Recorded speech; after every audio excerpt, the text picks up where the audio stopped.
అమరావతికి ఎదురవుతున్నటువంటి అతిపెద్ద సమస్యల ప్రవేశ ద్వారం ఇప్పటికి కూడా చిన్నదిగా ఉండటం, పెద్ద నగరానికి చిన్న ప్రవేశ ద్వారం, దాన్ని పరిష్కరించే ప్రయత్నమే బాబు సర్కార్ ఇప్పుడు సీరియస్గా దృష్టి సారించింది. మూడంచెల రోడ్డు వ్యవస్థ ఏర్పాటుకు సంబంధించిన దాంట్లో తొలి అడుగు పడుతోంది.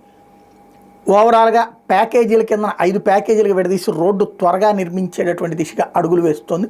అందులో తొలి ప్రాంతం కిందన ప్రకాశం బ్యారేజీ దగ్గర నుంచి మణిపాల్ హాస్పిటల్ దాకా రోడ్డు 320 మీటర్ల కేబుల్ బ్రిడ్జి కూడా అక్కడ వేస్తారు.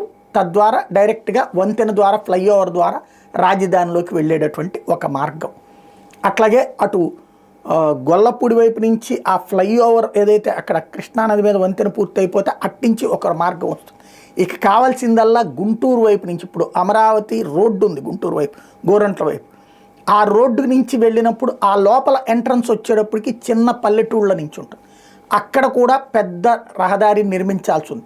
అమరావతి రోడ్డు ఎండు అక్కడ ఏదైతే లామ్ దగ్గరలో ఉంటుందో అక్కడి నుంచి రోడ్డు విస్తరించుకుంటూ ఏదైతే రాజధాని ప్రాంతంలోకి వెళ్తే 3 వైపుల నుంచి మార్గం ఉన్నట్టుంటుంది.